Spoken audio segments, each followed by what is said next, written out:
James Rock Show. You're watching the My James Rock Show.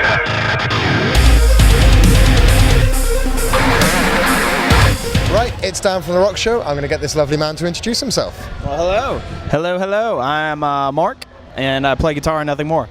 And nothing more. And you guys have gone from being sort of, shall we say, mid-level on Billings to suddenly exploding in the last couple of years. Too kind, man. I appreciate that. Things have gone very well, and we're definitely excited and happy about the response. Well, you guys, as far as I can tell at least, and I follow a lot of what you do, you've got some very, very cool messages behind what you do. Thanks, man. And like I say, some of the new stuff has just blown my mind on the message that you guys are putting out there. Was that sort of an intent when you were writing the album, or did it just sort of come about? No, definitely an intent. We try to just do our best and really dive deep to reorchestrate that and deliver that message. For me personally, the last track on the Stories We Tell Ourselves, the most recent record, it's about my son, and it's called Fade In, Fade Out, and it's just the idea of really hoping that I can make him proud in a way that I give him all the tools that he needs before it's my time to go. That's pretty big, man. That's a heavy message. Yeah, in the same way that my dad is an incredible man, and I'm honored and blessed to have him as a father, and I definitely owe it to him to everything I am today. Yeah. And so, do you mind me asking about being a dad and a musician at the same time?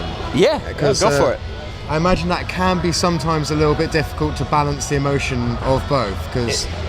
Yes, it's very challenging. It's hard with any family, missing them and being away from them on the road. Fortunately, technology has advanced so much, so I can FaceTime every day. That's pretty cool. I'm a big video game player, and my son is 5 right now, and he's actually kicking my ass in Mario Kart. And I'm pretty good. It's not like I suck or something. Have you got that competitiveness about you now where you're like, I've got to get better to beat him? A little bit. So we both have a 3DS. I got him one, and then he took over my old one, and then I had to get a new one for myself. And then we can connect through the internet, and we'll play Mario Kart together. That's incredible, because a few years ago, something like that just wouldn't be possible, would it? Right. So it's awesome. It's also really encouraging to tour with bands that are fathers and give a great example of being a father. Yeah. We just did a 6-week run with Papa Roach. Oh, yes, of course.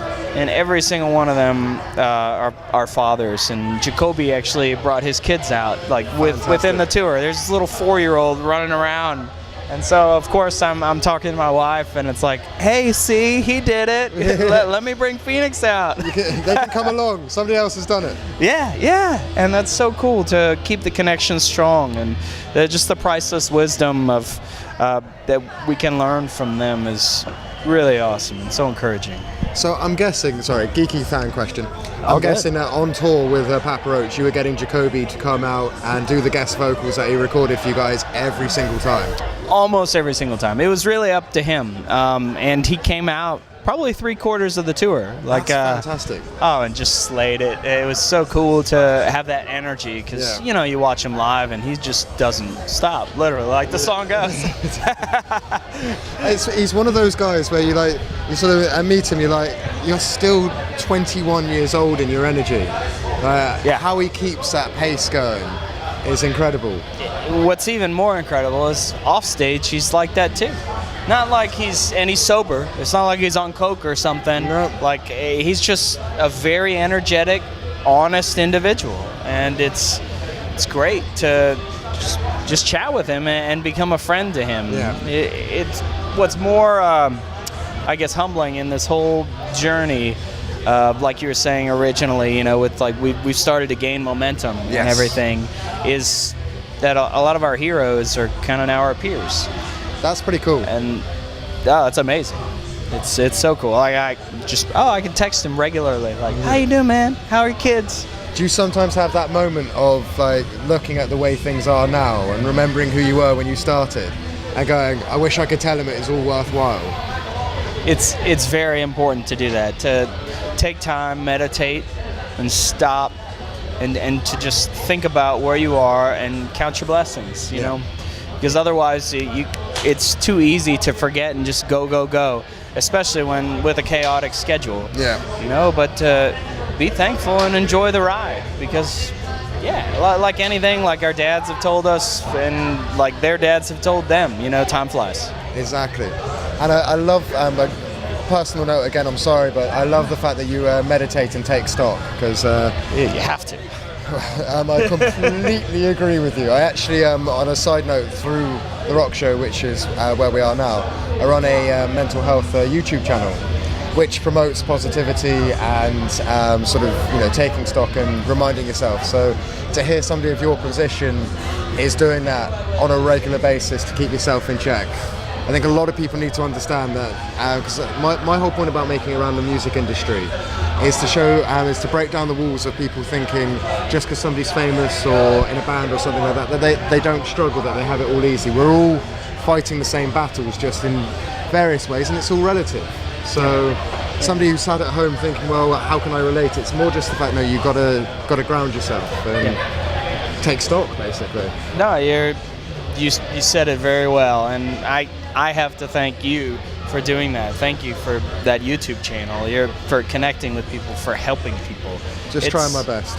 Dude, but it's more often than not, whether you're in a band or anybody, it's like we forget to realize that we're all on the same team. Yep.